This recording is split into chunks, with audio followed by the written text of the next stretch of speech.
यीशु मसीह के सामर्थी नाम में मैंने कहा छुड़ा दिया जाए और पूरी तरह से स्वस्थ कर दिया जाए। अंधकार की शक्तियां यीशु मसीह नासरी के नाम में भविष्यवाणी करता आज जबकि लाइफ अगर कैरियर कभी भी सेम नहीं है। आमीन। जितना ऊंचा और लंबा और खतरनाक है ब्लेसिंग उतनी ऊंची और लंबी है यीशु मसीह के नाम में।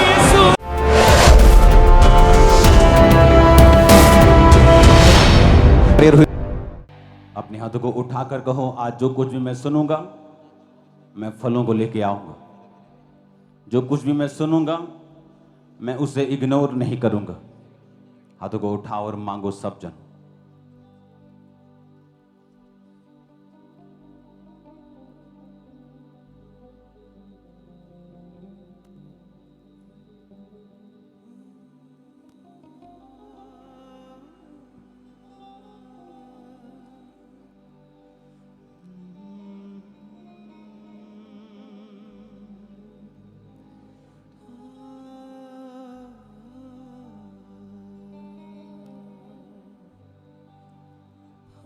प्रभु यीशु मसीह के सामर्थी नाम में हम मांगते हैं। अपने हाथों को उठा के एक और वायदा करेंगे खुदावंद के साथ कि परमेश्वर आज जो कुछ मैं सुनूंगा मैं उसे प्रचार करूंगा और दूसरों से उसे शेयर करूंगा। हाथों को उठाओ और वायदा करो खुदावंद के साथ।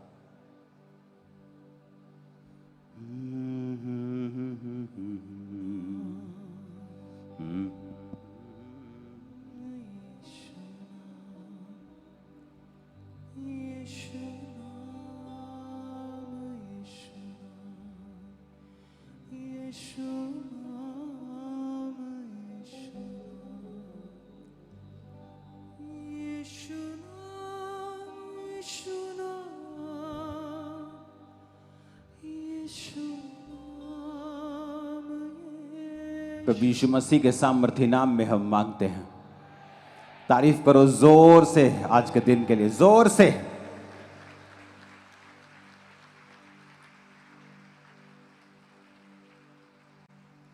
मेरा यह विश्वास है कि आज जब आप इस वचन को सुन लेंगे आपके मन में क्लैरिटी आ जाएगी कि आप किस तरह से परमेश्वर में बढ़ सकते हैं और किस तरह से नेक्स्ट लेवल पे जा सकते हैं।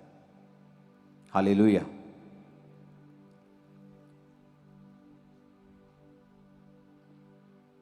जब परमेश्वर ने आखिरी आज्ञा दी थी अपने चेलों को और 500 लोगों को, तो परमेश्वर ने कहा था यरूशलेम को ना छोड़ना परंतु पवित्र आत्मा के आने की बाट जोहना।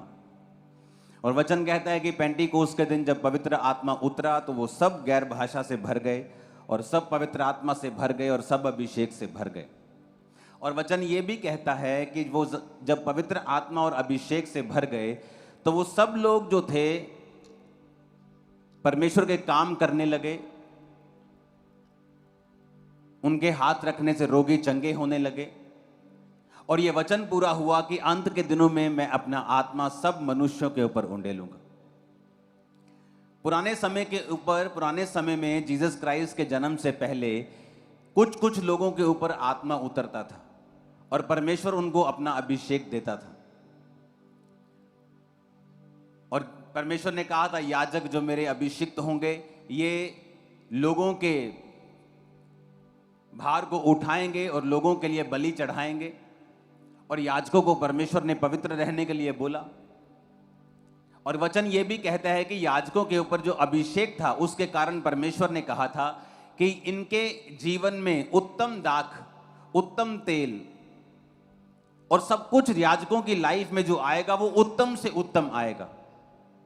मैं 10 तरह का बेस्ट जैतून का तेल मंगवाऊंगा और जो 10 में बेस्ट होगा वो मैं याजकों को दूंगा। यानी याजकों के जीवन में जो भी आशीष होगी वो सबसे उत्तम होगी, क्योंकि ये मेरे अभिषेक किए हुए हैं और ये मेरी सेवा करने वाले लोग हैं। और जब हम ये बात को जानते हैं कि परमेश्वर एक सा रहने वाला परमेश्वर है और परमेश्वर कभी बदलता नहीं, पुराने नियम में और नए नियम में वो बदला नहीं है, वो एक ही है। कुछ चीजें उसने की हैं लेकिन वो बदला हुआ परमेश्वर नहीं है। अगर वो पहले याजकों को खड़ा करता था सेवकाई के लिए तो बाइबल कहती है, जब हम प्रकाशित वाक्य 1 उसकी 5 और 6 आयत पढ़ते हैं, अब वो ये कहते हैं कि जो पुराने समय के याजक हुआ करते थे कुछ कुछ, अब तुम सब जो परमेश्वर को मानते हो तुम सब याजक हो और तुम्हारा महायाजक प्रभु यीशु मसीह है। यानी परमेश्वर जब आपको देखता है तो वो इस निगाह से देखता है कि जिसने परमेश्वर को ग्रहण कर लिया, जो परमेश्वर में आ गया, जिसने बपतिस्मा ले लिया, परमेश्वर की निगाह में जब वो आपको देखता है तो एक याजक और एक राजा के रूप में देखता है। तो इसका मतलब जब याजकों को वो देखता था तो वो इस तरह से देखता था कि ये मेरे याजक हैं, इन पर मेरा अभिषेक है, अब मैं इनको उत्तम दाख, उत्तम गेहूं, उत्तम तेल, यहां तक कि जो उनकी पत्नी हुआ करती थी, उनका पार्टनर हुआ करता था, वो भी परमेश्वर बोलता था कुंवारियों में से लेना, वो पवित्रताई में से लेना, उत्तम लेना। क्यों ऐसा परमेश्वर कहते थे? क्योंकि बाइबल कहती, परमेश्वर ने कहा ये मेरी सेवा करने वाले याजक हैं जिन पर मेरा अभिषेक है और मैं इनके जीवन में जो दूंगा वो सिर्फ उत्तम से उत्तम ही होगा। तो पुराने नियम के जो याजक होते थे, परमेश्वर कहता कि मैं इनको उत्तम दूंगा, जो भी इनकी लाइफ में आशीष आएगी मैं इनको बेस्ट आशीष दूंगा, दुनिया से अलग करूंगा, मैं इनके ऊपर अपना अभिषेक रखूंगा, मैं इनको सुरक्षित रखूंगा, मैं इनको बीमारियों से बचाकर रखूंगा, मैं इनको शर्मिंदगी से बचाकर रखूंगा, मैं इनको दुश्मन के हाथ में नहीं पड़ने दूंगा। क्यों? क्योंकि इस पर मेरा अभिषेक है और ये मेरा चुना हुआ याजक है और ये सेवा करने वाला है। कितने मेरी बात को समझ रहे हैं? अब पुराने नियम में कुछ कुछ याजक होते थे, बाकी प्रजा होती थी, वो अपने अपने पापों के लिए भेड़ों को लाया करती थी। याजक उन भेड़ों को परमेश्वर के सामने पाप बलि, होम बलि के रूप में, स्वेच्छा बलि, बड़ी सी बलियां होती थी, उनके रूप में परमेश्वर के सामने चढ़ाया करता था। लेकिन लोगों को अधिकार नहीं था बलि चढ़ाने का। लेकिन परमेश्वर ने कहा कि जब प्रभु यीशु मसीह आ जाएंगे तो अनुग्रह आ जाएगा, ऐसा अनुग्रह आ जाएगा जो कभी कुछ कुछ लोगों पे होता था, अब वो सब पे आ जाएगा। और जो कोई परमेश्वर को ग्रहण करेगा, यहोवा पिता के सामने वो याजक ठहराया जाएगा और राजा ठहराया जाएगा। यानी उसकी लाइफ में अब जो कोई आशीष आएगी वो उत्तम से उत्तम आएगी। तुम बेस्ट आशीषों के हकदार होंगे, तुम्हारी लाइफ में हर एक चीज बेस्ट होगी।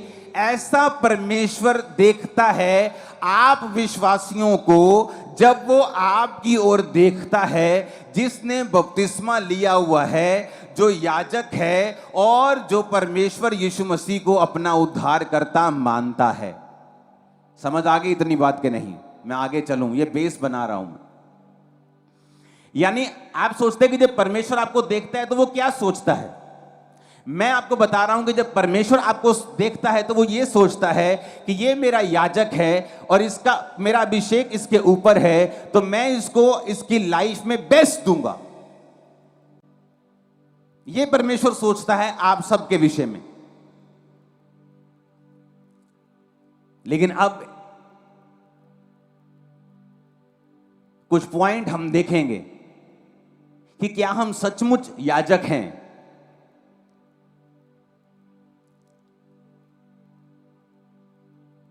याजकों को कुछ काम दिए गए थे परमेश्वर के द्वारा। याजक के ऊपर अगर अभिषेक ज्यादा था और अलग था, उनकी आशीष अलग थी, तो परमेश्वर की इंस्ट्रक्शंस याजकों के लिए अलग थी। जो आम विश्वासी कर सकते थे वो याजक नहीं कर सकते थे। जो याजक कर सकता था वो महायाजक नहीं कर सकता था।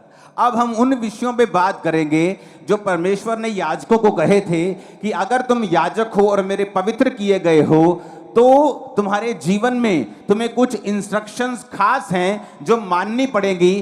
क्योंकि वचन में लिखा है नए नियम में कि जो परमेश्वर ने तुम्हारा अभिषेक किया है वो तुम्हें सब बातें सिखाता है। यानी तुम्हें घर कैसे चलाना है, तुम्हें बिजनेस कैसे चलाना है, सेवकाई कैसे चलानी है, यानी तुम अपने जीवन में कैसे चलना है, अपनी सेहत का ध्यान कैसे रखना है। परमेश्वर कहता है जो अभिषेक तुम्हारा किया गया है वो तुम्हें सब बातें सिखाता है। यानी अगर आपकी लाइफ में परमेश्वर का अभिषेक है तो आपको वो सब बातें सिखाता जाएगा धीरे धीरे। आपको सब बातों से पंजाबी कहते जानू करवाता जाएगा, तो आपको सिखाता जाएगा ताकि आप अपनी लाइफ में जो कुछ भी करते हैं, आप जॉब करते हैं या बिजनेस करते हैं, आपकी लाइफ में जो कुछ भी आपकी सेकंड कॉलिंग है, पहली कॉलिंग हम सबकी है प्रचार करना, सेकंड कॉलिंग है किसी की डॉक्टर, किसी की इंजीनियर, किसी का बिजनेस, किसी की जॉब, किसी का सेवकाई में काम करना, ये हर एक बंदे की अलग अलग कॉलिंग है और उसकी ब्लेसिंग उसी कॉलिंग में है। अगर वो उसी बुलाहट में बना रहेगा तो ब्लेसिंग तभी उसके पास रहेगी। तो परमेश्वर ने सबको अभिषेक दिया। परमेश्वर ने कहा ये अभिषेक जो तुम्हारे ऊपर होगा ये सब बातें तुम्हें सिखाएगा। अब हमें यह बात मालूम हो गई कि जब परमेश्वर मेरी ओर देखता है तो वो क्या सोचता है। आप एक कंपनी में गए हैं, आपका बॉस जब आपके पास से निकलता है और आपके गले में आई कार्ड होता है उस कंपनी का, तो आपका बॉस सोचता है कि ये मेरी कंपनी में काम करने वाला मेरा एक भाई है। तो वो आई कार्ड उसको ये दिखाता है कि ये उसी कंपनी का है जिस कंपनी में मैं हूं। उसी तरह से जब परमेश्वर आपको देखता है तो वो इस तरह से देखता है कि ये मेरा बेटा है, मेरी बेटी है, ये याजक है और मैं इसको उत्तम दूंगा। तो ये परमेश्वर की निगाह है, ये सोच है, उसका दिल है जब वो आपको देखता है। अब हम चलेंगे कि परमेश्वर क्या सोचता था पुराने नियम में। लेवी व्यवस्था 21 उसकी 8 आयत में लिखा है, इसलिए तू याजक को पवित्र जानना, क्योंकि वह तुम्हारे परमेश्वर का भोजन चढ़ाया करता है, इसलिए वह तेरी दृष्टि में पवित्र ठहरे, क्योंकि मैं यहोवा जो तुमको पवित्र करता हूं पवित्र हूं। लेवी व्यवस्था 21 उसकी 1 से 4 और 10 से 12 आयत। फिर यहोवा ने मूसा से कहा, हारून के पुत्र जो याजक हैं उनसे कह दे कि तुम्हारे लोगों में से कोई भी मरे तो उनके कारण तुम में से कोई अपने आप को अशुद्ध ना करे। अपने निकट कुटुंबियों अर्थात माता पिता, बेटी, भाई, अपनी कुंवारी बहन जिसका विवाह ना हुआ हो, जिनका निकट का संबंध है, वो अपने आप को अशुद्ध कर सकता है। पर याजक होने के नाते वह अपने लोगों का प्रधान है, इसलिए वह अपने आप को ऐसा अशुद्ध ना करे कि वह अपवित्र हो जाए।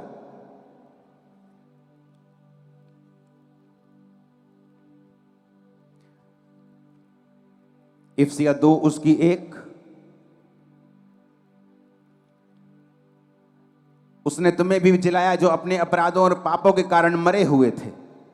अब परमेश्वर क्या कहता है याजकों को, उसने प्रजा को नहीं कहा। याजकों को पता क्या कहता है, कहता अगर तुम्हारा कोई रिश्तेदार मर जाए, तुम्हारा मामा मर जाए, भुआ मर जाए, फूफी मर जाए, फुफ्फड़ मर जाए, मासी मर जाए, अपने निकट संबंधी मर जाए, तो तुम वहां जाकर अपने आप को अशुद्ध नहीं करोगे, उसकी लोथ को नहीं छुओगे, वहां पर अपनी प्रेजेंस नहीं रखोगे। हाँ, अगर तुम्हारी कुंवारी बहन, तुम्हारा भाई, तुम्हारा बाप, तुम्हारी मां मर जाए तो वहां तुम जा सकते हो। यानी एक स्टैंडर्ड था याजक के लिए कि वो यहां जा सकता है और यहां नहीं जा सकता। उसी तरह से परमेश्वर ने नए नियम में लिखा है अविश्वासियों का विश्वासियों के साथ क्या मेलजोल, भेड़ का भेड़िए के साथ क्या नाता। लेकिन आज क्यों परमेश्वर उनको ऐसा कहता था? परमेश्वर कहता तुम्हारे ऊपर अभिषेक है। जब तुम्हारे ऊपर अभिषेक है तो तुम ऐसा नहीं कर सकते जैसा आम लोग कर रहे हैं, नहीं तो ये अभिषेक जो तुम्हारे ऊपर है ये अशुद्ध हो जाएगा। इफ सबोपदेशक 10 उसकी 1 में लिखा है, मरी हुई मक्खियों के कारण गंधी का तेल सड़ने और बसाने लगता है और थोड़ी सी मूर्खता बुद्धि और प्रतिष्ठा को घटा देती है। परमेश्वर ने क्या कहा कि थोड़ी सी मूर्खता के कारण, मरी हुई मक्खियों के कारण गंधी का तेल, एक सुंदर, एक अभिषिक्त, एक सुगंधित तेल भी सड़ने लगता है और बसाने लगता है। मरी हुई मक्खियां पाप को दर्शाती हैं, पाप के परिणाम को दर्शाती हैं, मरे हुए कामों को दर्शाती हैं। तो परमेश्वर ने कहा याजक अपने आप को अपवित्र नहीं करेंगे क्योंकि इन पर मेरा अभिषेक है। उसी अभिषेक के कारण इन पर बेस्ट आ रहा है, बेस्ट तेल, बेस्ट दाग, बेस्ट जीवन, बेस्ट सब कुछ, बेस्ट सुरक्षा, ब्लेसिंग, हीलिंग, डिलीवरेंस इन पे आ रहा है। तो परमेश्वर ने नए नियम में क्या कहा? परमेश्वर ने कहा तुम्हारा अविश्वासियों का विश्वासियों के साथ क्या मेलजोल, विश्वासियों के साथ अविश्वासियों के साथ क्या नाता, भेड़ का भेड़ियों के साथ क्या नाता। लेकिन आज अगर आपको कोई ऐसा लड़की या लड़का पसंद आ जाए जो अविश्वासी हो, आप झट उसके साथ शादी करने के लिए तैयार हो जाते हैं, ये सोच के कि कल को ये क्रिश्चियन बन जाएगा, कल को ये मसीह में आ जाएगा। क्यों? क्योंकि आपको ये पता नहीं है कि आपको अपने अभिषेक को संभाल के रखना है। अगर आप अपने अभिषेक को संभाल के नहीं रखते और उसे गंदा होने देते हैं, गंधी का तेल सड़ने और बसाने लगता है मरी हुई मक्खियों के कारण, कि जो तेल आपके अंदर है, जो अभिषेक आपके अंदर है, वो तो सुगंधित है, वो इतनी सुगंधित है कि वो सब चीजों को अपनी ओर खींचेगा। वो उत्तम दाग को, उत्तम जॉब को, उत्तम ब्लेसिंग को, उत्तम बिजनेस को, उत्तम चीजों को अपनी ओर लेके आएगा। लेकिन मरी हुई मक्खियों के कारण, कि तुम्हारे काम मरे हुए हैं, तुम्हारे पापों के कारण, तुम्हारी ब्लू फिल्में देखने के कारण, तुम्हारे ध्यान ना रखने के कारण कि क्या ये काम मेरे अभिषेक को खराब कर सकता है। परमेश्वर ने कहा याजकों को कि तुम्हें उत्तम तो मैं दूंगा, लेकिन तुम्हें अब वैसा नहीं करना पड़ेगा जैसे लोग कर सकते हैं। अब तुम आम लोगों में नहीं जा सकते, तुम मरे हुए लोगों में नहीं जा सकते। तो क्या हम मरे हुए लोगों में नहीं फिरते? हमें मालूम है कि मेरा एक फ्रेंड जो क्रिश्चियन है, ये आत्मा में मरा हुआ व्यक्ति है, ये पाप करने वाला व्यक्ति है, ये व्यभिचार करने वाला व्यक्ति है, शराब पीने वाला व्यक्ति है, तो भी मेरे साथ उसका संबंध मैं छोड़ता नहीं हूं। इसका मतलब क्या है? कि मुझे अपने अभिषेक की कोई भी परवाह नहीं है। पुराने नियम में परमेश्वर ने कहा था जो मरा हुआ है उसके पास मत जाना, लेकिन आज नए नियम में परमेश्वर कहता है जो आत्मिक रूप से मरा हुआ है उसका तुम्हारे साथ क्या लेना देना। पौलुस कहता जो भाई कहलवा के मूर्ति पूजा करता हो, जो भाई कहलवा के व्यभिचार करता हो, उसकी थाली में भी खाना नहीं खाना। लेकिन तुमको क्या लगता है? लेकिन तुमको भाई बंधु पूना ज्यादा अच्छा लगता है। जो व्यक्ति व्यभिचार में गिर गया, पाप कर गया, तुम्हें लगता है कि नहीं वो छोटी मोटी बात है, तुम उसके साथ अपना संबंध पूरी तरह से कायम रखते हो, अपनी दोस्ती कायम रखते हो, क्योंकि वो तुम्हारी फ्रेंड रही है, तुम्हारी दोस्त रही है। तो परमेश्वर ने कहा तुम परमेश्वर के वचन को पूरा नहीं कर रहे हो, तुम उसके वचन के प्रति सीरियस नहीं हो। पुराने नियम में तुम उस मुर्दे के प्रति नहीं जा सकते, मुर्दे के पास नहीं जा सकते। नया नियम में क्या कर सकते हो? तुम उस व्यक्ति को प्रचार कर सकते हो कि तुमने गलत किया, तुम ये पाप कर रहे हो, तुम ये गलत काम छोड़ दो। इतना ही संबंध तुम उसके साथ रख सकते हो। परमेश्वर ने कहा उसके साथ खाना नहीं खा सकते, उसके साथ संगति नहीं कर सकते, उसके साथ घूम फिर नहीं सकते, क्योंकि अविश्वासी का विश्वासी के साथ या मरे हुओं का जीवितों के साथ क्या संबंध है। लेकिन आज हमें अपने अभिषेक की परवाह नहीं है, क्योंकि हम अंधे हो चुके हैं। हमें यह मालूम नहीं कि यही वो अभिषेक है जिसके कारण परमेश्वर अपनी बरकतें देता है। आज बहुत से लोग सेवकाई में बरकत को मांगते हैं, क्यों नहीं मिलती? वही सेवकाई स्टक हुई पड़ी, अड़ी हुई। क्यों? क्योंकि अभिषेक में नहीं बढ़ते। अभिषेक में क्यों नहीं बढ़ते? अभिषेक में क्यों नहीं बढ़ते? अभिषेक में तभी बढ़ेंगे जब जेलसी छोड़ेंगे। अभिषेक में तभी बढ़ेंगे जब टांच मारना छोड़ेंगे छोटी छोटी बातों के ऊपर। वो हम छोड़ नहीं सकते, जेलसी छोड़ नहीं सकते। ये कैसे बढ़ गए, ये कल के आए, अब इतना कैसे बढ़ गए? अब इतनी जेलसी होगी तो परमेश्वर अभिषेक नहीं देगा। और अगर अभिषेक नहीं होगा तो ये सारे अभिषेक वाले भाग हैं।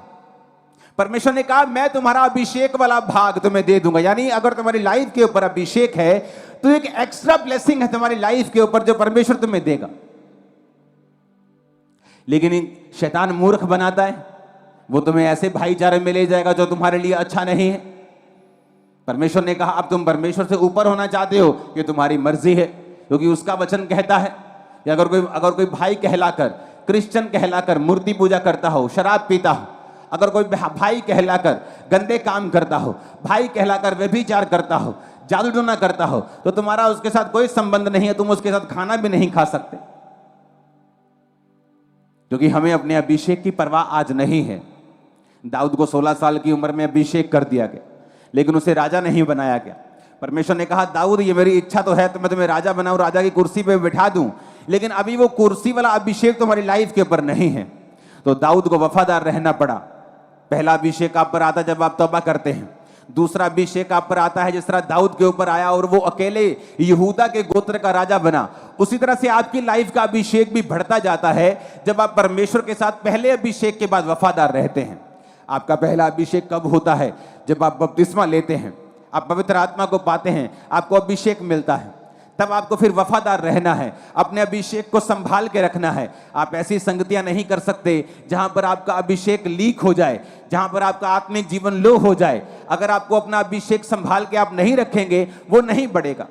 दाऊद जब 30 साल का हुआ, परमेश्वर ने उसको यहूदा गोत्र का राजा बनाया। अभी भी इजराइल का राजा नहीं बनाया, सिर्फ इजराइल के 12 गोत्रों में से एक गोत्र का राजा बनाया। क्यों? अभी तक वो अभिषेक उसकी लाइफ के ऊपर नहीं था कि उसको सारे गोत्रों के ऊपर राजा बना दिया जाए। वो 30 से जब 37 साल का हुआ तो बाइबल कहती फिर परमेश्वर ने उसे पूरे इजराइल का राजा बनाया। क्यों? परमेश्वर ने दाऊद की लाइफ में 20, 21, 22, 23 साल लगा दिए उसे राजा बनाने में, जबकि अभिषेक उसका टीन एज में ही कर दिया गया था। क्योंकि परमेश्वर ये देख रहा था कि दाऊद उसके साथ वफादार रहे और अभिषेक में बढ़े। और जब वो अभिषेक में बढ़ता जा रहा था, परमेश्वर उसकी लाइफ में ब्लेसिंग्स को, उसके राज्य को बढ़ाता जा रहा था। कितने मेरी बात को समझ रहे हैं? लेकिन आज हमें कोई परवाह नहीं है।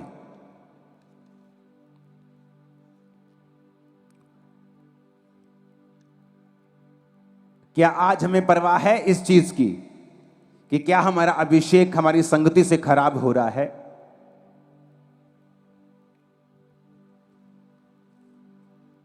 कोई परवाह नहीं। कैसी संगति हम कर रहे हैं, कोई परवाह नहीं। हमारे दोस्त कैसे हैं, हमें कोई परवाह नहीं है।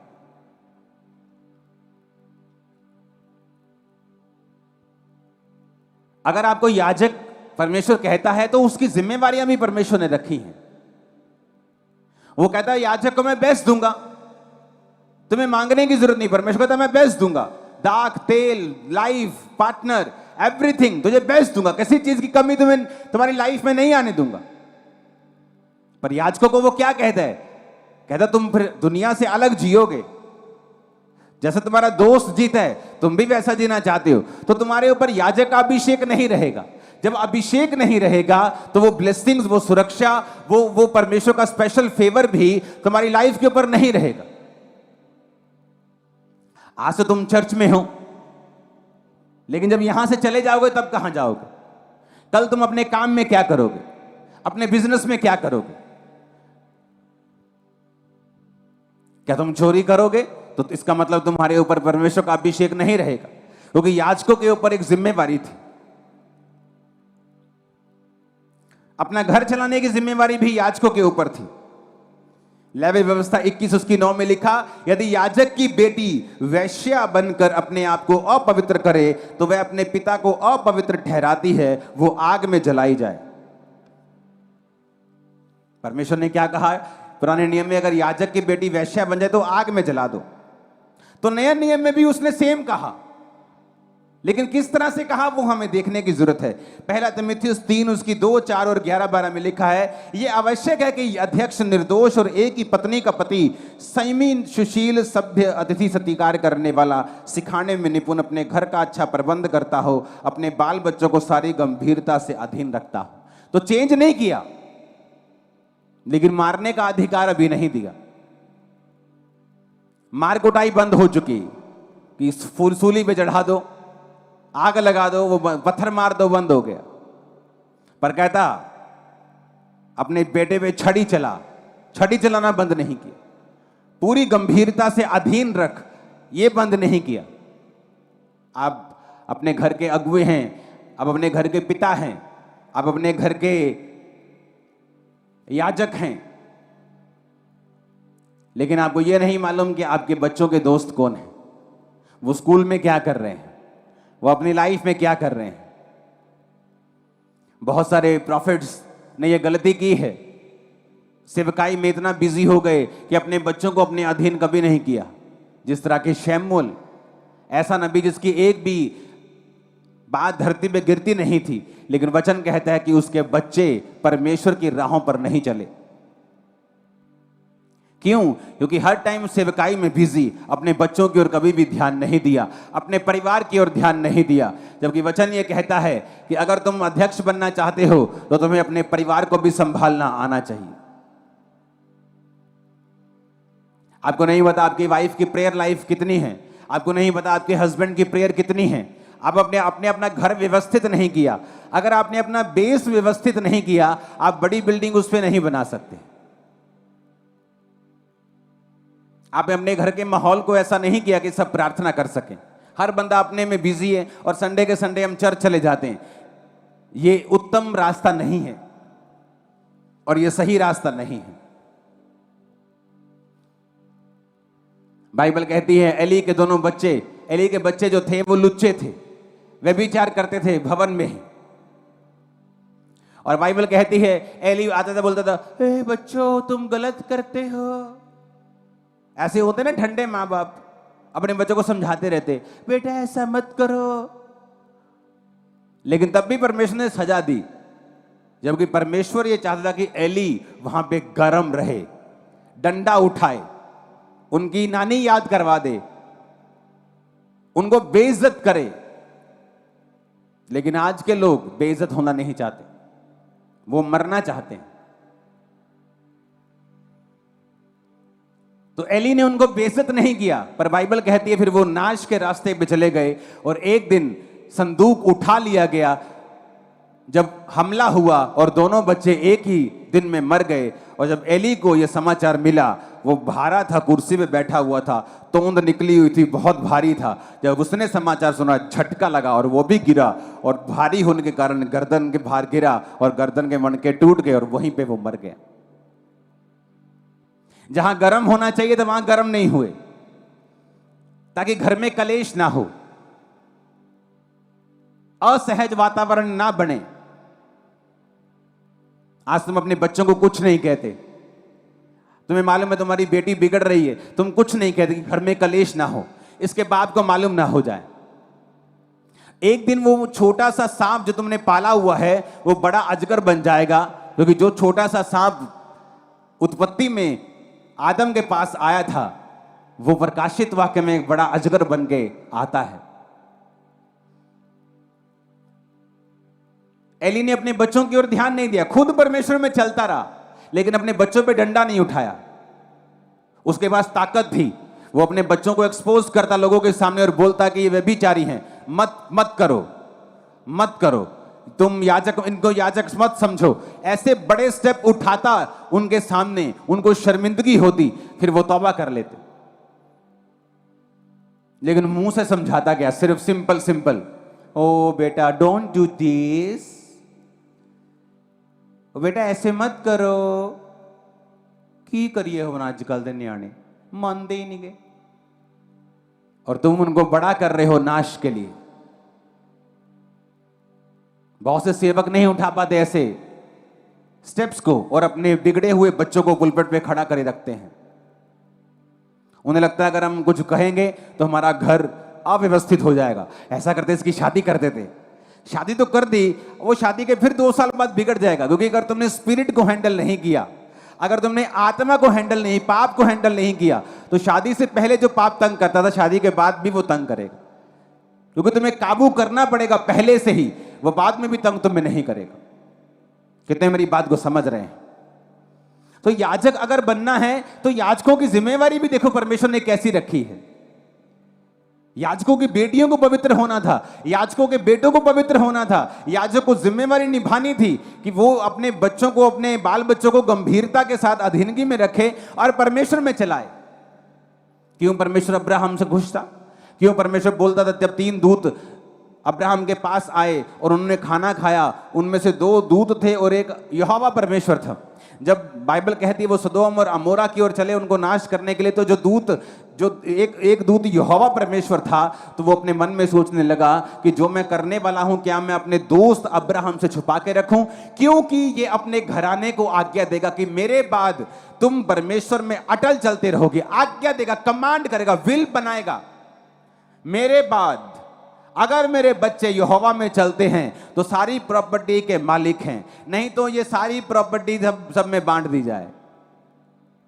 ऐसी विल, ऐसी कमांड, ऐसी पावर अपने घराने के ऊपर कि बेटा ये सही रास्ता है, तुम्हें यहोवा में चलना है, मुड़ना रास्ता नहीं है, नहीं तो मैं तेरा बाप नहीं हूं। लेकिन नहीं, आज के विश्वासी ऐसे कदम नहीं उठा सकते और वो धीरे धीरे अपने बच्चों को नाश होता हुआ देखते हैं। पहले बिगड़ता हुआ देखते हैं, फिर नाश होता हुआ देखते हैं, फिर शैतान के हाथों में देखते हैं, फिर इस धरती के ऊपर उन्हें दुख भोगता हुआ देखते हैं, फिर परमेश्वर के सामने प्रार्थना करते हो परमेश्वर। फिर परमेश्वर कहता है तुझे मेरा वचन सुनाई नहीं दिया था जब मैं बोल रहा था? तुझे ये मालूम नहीं कि मैं ही वचन हूं, वचन ही मैं हूं? जब मैं वचन के जरिए तुमसे बात कर रहा था तुम्हें सुनाई नहीं दिया था? तब तुम्हें एक्शन लेना चाहिए था, स्टैंड लेना चाहिए था, फास्टिंग करनी चाहिए थी, प्रार्थना करनी चाहिए थी, प्रेम भी करना चाहिए था अपने बच्चों से अधिक, ताकि तुम उन्हें बदल सको और मुझ में ला सको। क्योंकि अगर तुम्हें याजक बनना है तो तुम्हारे ऊपर एक जिम्मेवारी भी है जो परमेश्वर दिखाता है। ऊंची आवाज में हालेलुया बोलो। अगर तुम याजक हो तो तुम वो नहीं कर सकते जो दुनिया कर सकती है। अगर तुम याजक हो और तुम ये मानते हो कि मैं याजक हूं, मेरे ऊपर परमेश्वर का अभिषेक है, तो फिर तुम वो नहीं कर सकते जो दुनिया करती। पवित्र आत्मा से भरने के बाद, पवित्र आत्मा की गहरी उपस्थिति को लेने के बाद, बहुत गहरी उपस्थिति 2004 से मैंने पवित्र आत्मा की देखी है अपनी लाइफ में। और एक दिन मेरे रिश्तेदार की शादी थी, मेरे क्लोज रिश्तेदार की। पवित्र आत्मा पाने के बाद, बपतिस्मा पाने के बाद ले हैंड कर रहा था लोगों के ऊपर, प्रार्थना कर रहा था लोगों के ऊपर, और गैर भाषा बोलता था, आत्मा में बढ़ रहा था। बड़ी गहरी उपस्थिति परमेश्वर की मेरे साथ थी और मैं उस शादी में चला गया क्योंकि वो बहुत क्लोज था।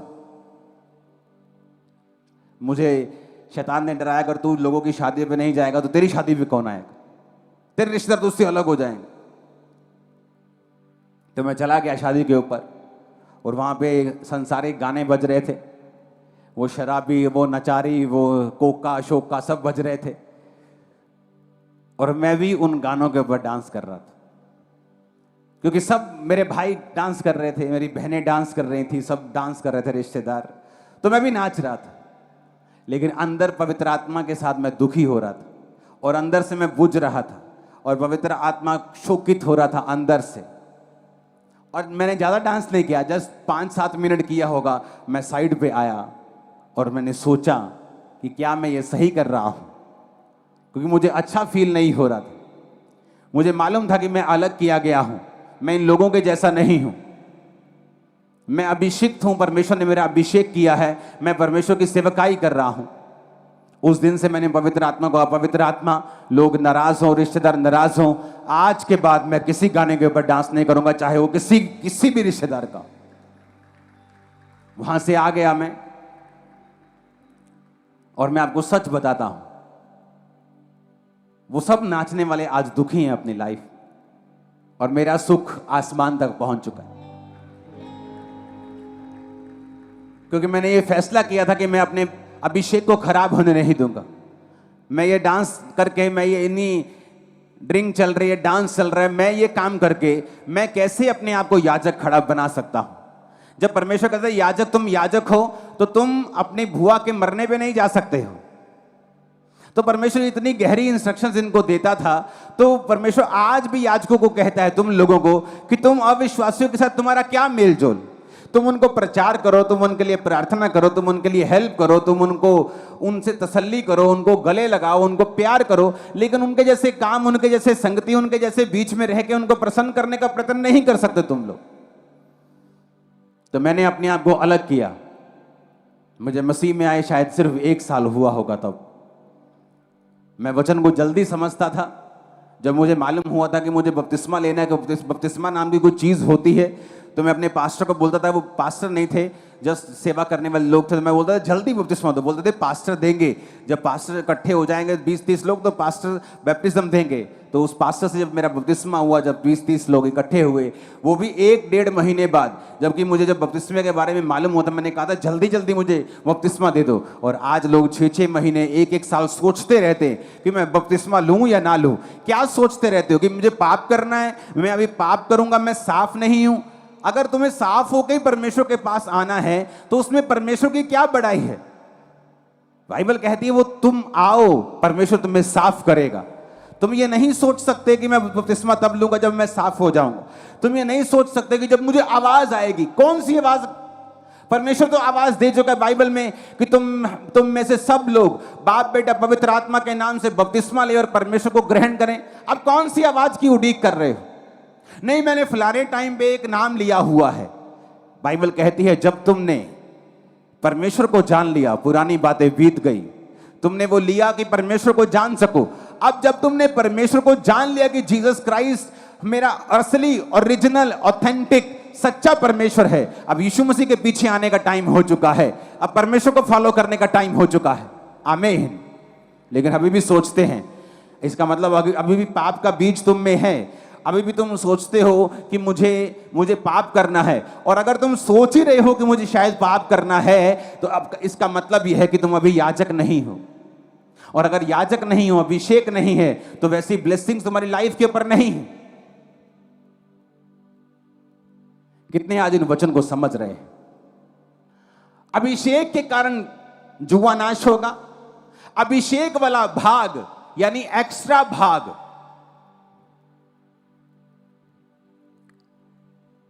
कहते तुम्हारे पास एक्स्ट्रा ये कार्ड है ना, जो गोल्डन कार्ड, इसकी एक्स्ट्रा बरकतें मिलती हैं, एक्स्ट्रा प्रिविलेज मिलता है।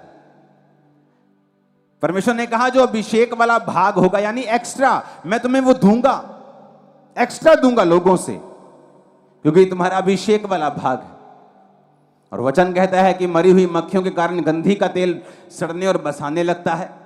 पाप के कारण तुम्हारा अभिषेक जो है वो खत्म होने लगता है, कम होने लगता है। गलत संगति के कारण तुम्हारा अभिषेक कम होने लगता है। परमेश्वर ने कहा याजकों को कि तुम सबके साथ शादी नहीं कर सकते हो। तुम अपने ही दायरे में रह के, अपने ही कुलों में रह के किसी पवित्र के साथ शादी कर सकते हो। तुम किसी वैश्या के साथ शादी नहीं कर सकते हो। लेकिन नए नियम में वो क्या कहता है? चाहे तुम पापी हो, तुम्हारे पाप माफ हो गए। अब नए नियम में वो क्या कहता है कि तुम किसी अविश्वासी के साथ शादी नहीं कर सकते। लेकिन आज कितने विश्वासी हैं जो अविश्वासियों के साथ शादी करना चाहते हैं। बात ये नहीं कि वो अच्छा है या वो भला है। बात ये नहीं कि वो आज आपका फियांसे कह रहा है कि मैं चर्च में चला जाया करूंगा, मुझे कोई प्रॉब्लम नहीं।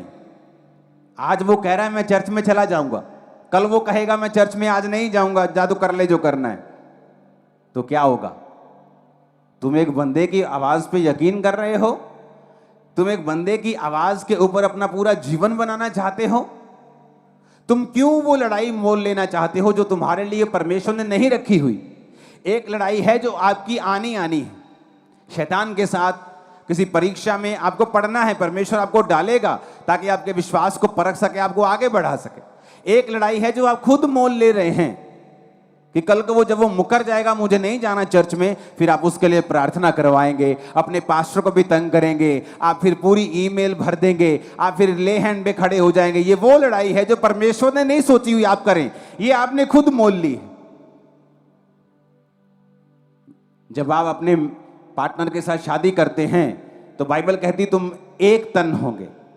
अगर एक तन है तो स्पिरिट भी एक ही है, क्योंकि आपके पार्टनर के पीछे जितनी भी स्पिरिट्स हैं वो आपकी हैं, आपकी जितनी भी स्पिरिट्स हैं वो आपके पार्टनर की हैं। तो जब आप एक अविश्वासी से शादी करते हैं, आपको ये मालूम है कि अविश्वासी होने के कारण कितने तरह के जनरेशनल कर्स, कितने तरह के जनरेशन श्राप उसकी लाइफ में रहते हैं।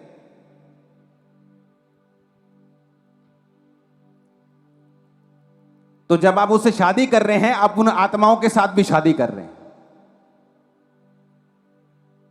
जब आप किसी के साथ व्यभिचार करते हैं, आप उसकी स्पिरिट के साथ बंध जाते हैं। चाहे आप तौबा भी कर लें, लेकिन लास्ट तक आपको वो स्पिरिट उठानी पड़ती है आपके कंधों के ऊपर। नहीं तो यकीन नहीं तो दाऊद को पढ़ लो, वो माफ कर दिया गया, लेकिन वो तलवार की स्पिरिट उसके बच्चों को उसकी जिंदगी के अंतिम दिनों तक उसने छोड़ा नहीं।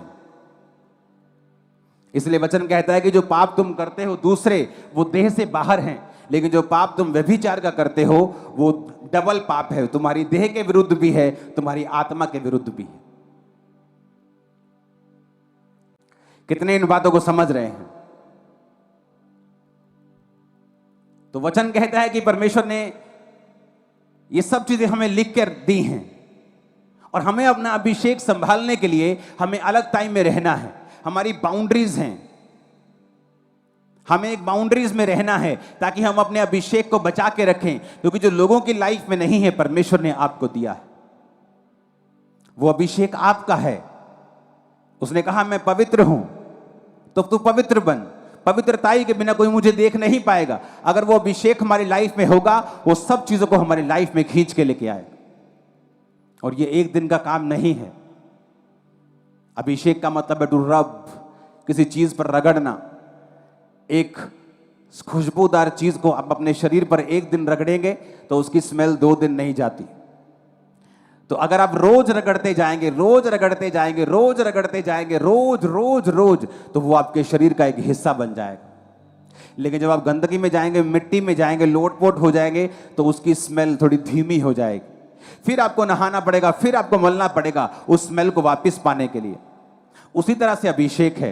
जब आप संसार में जाते हैं, मिट्टी में, कीचड़ में जाते हैं, उसकी स्मेल फीकी होने लगती है और एक दिन खत्म हो जाती है। लेकिन जब आप रोज प्रार्थना में, रोज प्रार्थना में, रोज रोजा, रोज वचन, रोज आप रोज रगड़ते हैं उस सुंदर चीज को, खुशबूदार चीज को, वो आपके आसपास एक ऑरा बना लेती है। आप किसी से सरसरी भी मिलेंगे, ऐसे ही उसकी लाइफ में बड़ा काम हो जाएगा, परमेश्वर उसको छू लेगा। क्यों? क्योंकि वो अभिषेक जो रगड़ रगड़ के आपके आसपास एक ऑरा बन चुका है, आपकी स्मेल बन चुकी है उस अभिषेक के कारण। अभिषेक इस तरह से काम करता है। हालेलुया। अपनी लाइफ में अभिषेक को कभी गवाओ मत। और शैतान इसीलिए, क्यों वो आपको चाहता है व्यभिचार करो, क्यों वो चाहता है प्रेयर ना करो, क्यों वो चाहता है आप टीवी देखते रहो? उसे मालूम है कि अगर ये प्रेयर में बैठेगा तो ये अभिषेक होगा। अगर ये अभिषेक से रोज अपने आप को रगड़ेगा तो अभिषेक इसके अंदर आता जाएगा। जब अभिषेक आएगा तो ब्लेसिंग्स आएंगी। शैतान अभिषेक से नफरत करता है। वो ऐसी चर्चिस से नफरत नहीं करता जहां अभिषेक ना हो, जहां ठंडी ठंडी आराधना हो, 2 मिनट का 10 मिनट का वचन हो, फिर उसके बाद पास्टर आपसे हाथ मिलाए और आपको छुट्टी कर दे। वो नफरत नहीं करता ऐसे लोगों से। क्यों? क्योंकि अभिषेक के कारण जुआ तोड़ दिया जाए। उसे अभिषेक वाले लोगों से नफरत है। आप देखेंगे शैतान अभिषेक लोगों से नफरत क्यों करता है, ऐसी चर्चिस से नफरत क्यों करता है जहां अभिषेक के काम होते हैं? क्योंकि अभिषेक के कारण जुआ तोड़ दिया जाएगा। ऐसी चर्चिस से नफरत क्यों नहीं करता जहां काम नहीं होते? क्योंकि वहां अभिषेक नहीं। जहां अभिषेक नहीं वहां शैतान को कोई प्रॉब्लम नहीं, क्योंकि अभिषेक के कारण जुआ नाश कर दिया जाएगा। अब आने वाले समय में देखोगे शैतान किस तरह से अभिषिक्त लोगों पर अटैक करता है। प्रभु ने मुझे आज नहीं, कितने महीने पहले बताया था। आज एआई का जमाना है। आप देखेंगे पास्टर की शक्ल को किसी गंदे लोगों की शक्ल में लगाकर अलग अलग तरह के वीडियोस लोग जारी करेंगे। देखो पास्टर क्या कर रहा है, देखो बॉम्बे का पास्टर क्या कर रहा है, जबकि वो असल वीडियो नहीं होगी, वो गंदी वीडियो कंप्यूटर के द्वारा बनाई गई होगी। उसके हाथ में सिगरेट पकड़े, कंप्यूटर बनाएगा। पास्टर्स पे अटैक क्यों कर रहा है शैतान? क्योंकि उसको पता है कि ये अभिषिक्त हैं। वो अभिषेक वाले लोगों पे अटैक क्यों करता है? उसे मालूम है अगर शैतान मुझ पे अटैक करता है तो वो मुझे पे अटैक नहीं कर रहा, वो आप पे अटैक कर रहा है, क्योंकि ये अभिषेक आपको छुड़ा रहा है। कितने मेरी बात को समझ रहे हैं? वो अभिषेक चर्चों के ऊपर ही क्यों बोलता है? उसे अभिषेक चर्चों से क्यों प्रॉब्लम है? क्योंकि अभिषेक के कारण तेरा हर जुआ तोड़ दिया जाएगा। और सबसे अधिक क्या संभालना है? अभिषेक को। क्यों नहीं जाना इधर उधर? अभिषेक के कारण। क्यों नहीं गलत संगति में पड़ना? अभिषेक के कारण। क्योंकि अगर अभिषेक लाइफ से उड़ गया, वो धीमा पड़ गया, मध्यम पड़ गया और फिर गायब हो गया, तो शैतान के लिए आप जस्ट एक ऑब्जेक्ट हैं। जैसे दूसरे लोग हैं वैसे ही आप हैं। आपका नाम, आपका बाप चाहे बिशप क्यों ना हो, उसे कोई फर्क नहीं पड़ता। वो बड़ा से बड़ा प्रेरित क्यों ना हो, वो उसे कोई टेंशन नहीं। शैतान भी अभिषेक था, उसे अभिषेक की वैल्यू मालूम है। वो भी अभिषेक था, वो जानता है अभिषेक क्या कर सकता है, क्योंकि वो भी अभिषेक था, तो उसे मालूम है अभिषेक क्या कर सकता है। आज शैतान का अभिषेक देखो दुनिया में कैसे काम करता है। हम फॉरेन में थे, वहां कॉन्सर्ट होना था, जो शारीरिक गानों वाला कॉन्सर्ट, तो वहां गोरों की लाइन लगी पड़ी थी। गोरे लाइन में बड़े लगते हैं, बड़े खुश रहते हैं, पता नहीं क्या चक्कर, और बड़े पेशेंस रहते हैं। इंडियन तो लाइन तोड़ने की बड़ी कोशिश करते हैं, लाइन टूट जाए, हम आगे वो फोन कर दें। वो नहीं ऐसा करते, वो आराम से खड़े रहते। लंबी लाइन लगी, आधा किलोमीटर लंबी, स्टेडियम के बाहर लाइन, आराम से खड़े एक कॉन्सर्ट में जाने के लिए। चर्चेस खाली, क्यों? क्योंकि जब चर्चिस से अभिषेक खत्म होता गया, शैतान का अभिषेक खत्म नहीं किया शैतान ने। आज भी आप शैतानी को गाना लगाओ, आपको अभिषेक फील होगा।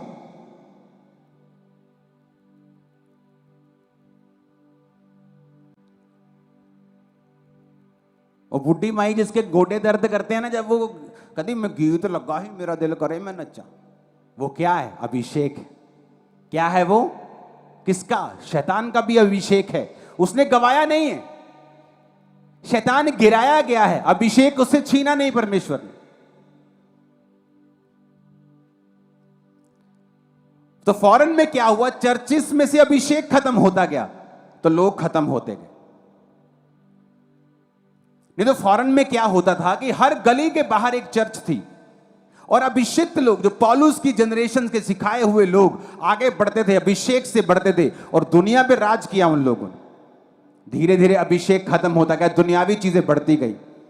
ओ ह्यूमैनिटी ह्यूमैनिटी करते गए। ये यूरोप वाले, ये जो अमेरिका वाले, ये लोग जो आज ह्यूमैनिटी ह्यूमैनिटी कर रहे हैं, एक दिन इन पर अन्य जाति, मैं उस कौम का नाम नहीं लूंगा, आप समझ जाना, कब्जा कर लेंगे। और जब 30% हो जाएंगे, इनके नाक में दम कर देंगे, ये सारे अंग्रेज घुटनों पे आ जाएंगे और यहोवा के सामने भीख मांगेंगे। और तब परमेश्वर उन जगहों पे काम करना शुरू करेगा। याद रखना, जो काम यहां हो रहा है, चाइना में हो रहा है, इंडोनेशिया में हो रहा है, एशिया में हो रहा है, कोरिया में हो रहा है, हो चुका है वहां पे, वो काम फिर वहां पे होगा, फिर से दोबारा होगा। जो काम 1000 ईस्वी में हुआ, जो पौलुस के जमाने में हुआ, जो पहली सदी में हुआ, वो फिर से शुरू होगा। जब अभिषेक कम हुआ, चर्चिस में से लोग कम हुए, क्योंकि जब अभिषेक नहीं है तो आप लोगों को खींच नहीं सकते। अगर आपके पास अभिषेक, आपको लोगों को मिलने की जरूरत नहीं। अभिषेक छुड़ाएगा लोगों को, लेके आएगा लोगों को। कितने मेरी बात को समझ रहे हैं?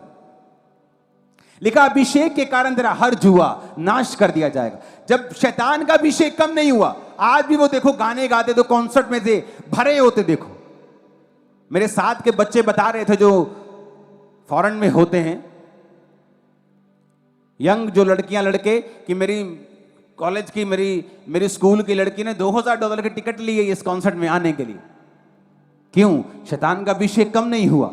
और वो अपने लोगों को अभिषेक देता है कि जाओ और लोगों को अपनी ओर खींचो। और आप समझ रहे हैं कि क्रिश्चियन लोगों को अपनी ओर खींच लेंगे अगर उनमें अभिषेक नहीं हुआ। चर्चिस के अकेले वचन सुनाकर उनको खींच लेंगी अगर वो वचन अभिषेक के साथ प्रचार नहीं किया गया। इसलिए पौलुस ने कहा, मेरे प्रचार में लुभाने वाली बातें नहीं थी, जो मैं लुभाऊं तुम्हें वचन में से या संसारिक बातों में से कि परमेश्वर की रहा हो। कहता परंतु आत्मा और सामर्थ का प्रमाण था, लुभाने वाली बातें नहीं थी। आज क्या चल रहा है मोस्टली चर्चिस में? लुभाने वाली बातें। वो आपको टीच करने की कोशिश करते हैं, यहोवा के बारे में बताने की कोशिश करते हैं, जबकि वो भूल गए कि जिसके खिलाफ तुम्हारा, शैतान के खिलाफ युद्ध है, भाई साहब उसके पास सामर्थ है और तुम बिना सामर्थ के चल रहे हो। तुम उसके सामने जोकर हो, शैतान के सामने। वो तुमको जोकर मानते हैं। तुम बिना अभिषेक से नहीं चल सकते, तुम नहीं खींच सकते, तुम नहीं ला सकते लोगों को परमेश्वर के पुलपिट के सामने कि आओ और तौबा करो। जब लंगड़े चलेंगे, अंधे देखेंगे, काम होंगे, छुड़ाए जाएंगे शैतान के बंधनों से लोग, तो लोग यकीन कर लेंगे कि यहां सचमुच परमेश्वर की सामर्थ है और परमेश्वर का आत्मा यहां पे है और सचमुच यहोवा परमेश्वर जीवित है और यीशु जीवित है। हालेलुया। अगर अपनी लाइफ में कुछ संभाल के रखना है तो वो क्या है? नहीं सुना मेरे को, नहीं सुना मेरे को, नहीं मजा नहीं आया, नहीं मजा आया। ऊंची आवाजें बोलो, ये स्पिरिट में चला जाए तुम्हारी। 7 बार बोलो, क्या संभाल के रखना है?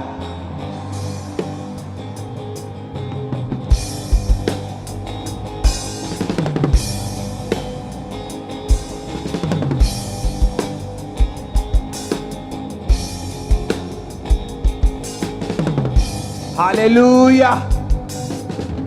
ऊंची आवाज में हालेलुया बोलो और शैतान गिर जाएगा तुम्हारे घरों से।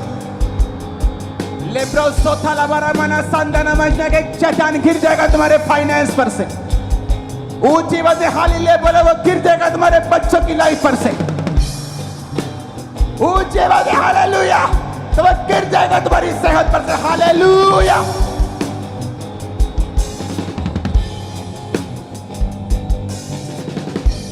वो गिर जाएगा तुम्हारे घरों से। 7 बार बोलो हालेलुया, और तुम एक बड़ी न्यूज को पाओगे जो तुम वेट कर रहे हो।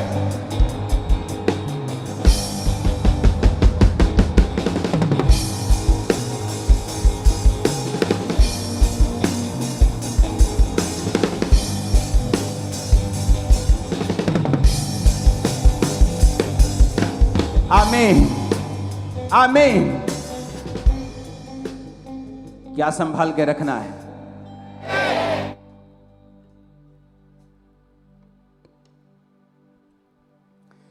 क्या संभाल के रखना है?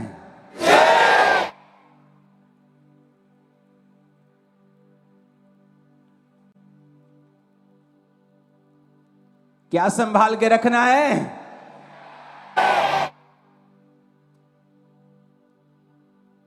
हालेलुया। तो वो पूरी कोशिश करेगा शैतान कि तुम पर से सिर्फ अभिषेक चला जाए, उसके बाद बोलेगा मैं तुम्हें संभाल सकता हूं, क्योंकि उसका अभिषेक गया नहीं है। और उसे बताइए क्या कर सकता है, तो वो कोशिश करता है कि तुम उस काम को करो जो वचन के खिलाफ है, तुम्हारा अभिषेक कम हो और एक दिन खत्म हो। क्योंकि शैतान के खिलाफ तुम एक जोकर हो अगर तुम्हारी लाइफ में अभिषेक नहीं। चाहे तुम्हें बाइबल सिर के पैरों से लेके उत्पत्ति से लेके प्रकाशित वाक्य के अंत तक आती हो, तुम बाइबल के टीचर हो, तुम्हें एक एक लाइन पता हो, और तुम्हारे ऊपर अगर अभिषेक नहीं, तुम जोकर हो। शैतान तुम्हें कुछ नहीं समझता।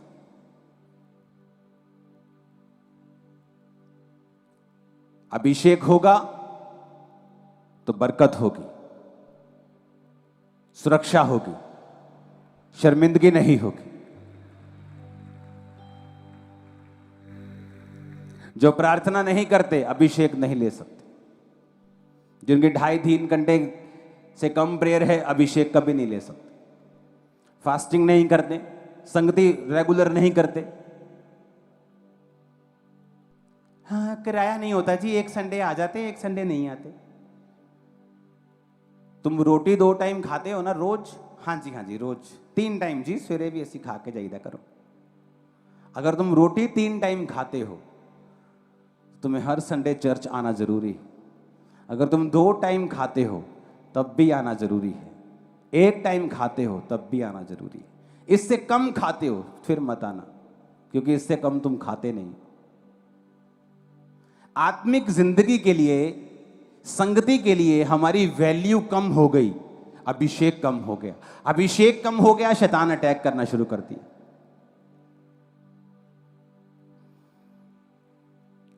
अगर हमें अपने पैसे ही बचाने हैं, आज हम अपने बच्चों को घर छोड़ के आए, क्यों? क्योंकि इतना किराया नहीं। और हमें ये मालूम है, हमें ये कोई इमरजेंसी मीटिंग नहीं है कि चलो जी पापा ने बुलाया, पास्टर ने बुलाया, चलो चले। हमें पता है कि मुझे अगले संडे भी चर्च जाना है, तो क्यों ना मैं आज से 20-20 रुपए जोड़ के रखूं, ताकि मैं पूरा परिवार चर्च लेके जाऊं, मेरा पूरा परिवार अभिषेक से भरे, मेरे बच्चे भी भरे, मेरे लोग भी भरे, ताकि शैतान हमें कभी तंग ना करने पाए। लेकिन नहीं, हमें स्पिरिचुअल चीजों की वैल्यू नहीं पता। इसीलिए क्वेश्चंस हमारी लाइफ में रहते हैं, ऐसा क्यों हो रहा है, ऐसा क्यों है, मेरी लाइफ में बरकत में टाइम क्यों लग रहा है। ये क्वेश्चंस इसीलिए। अपने घुटनों के बाहर आ जाओ।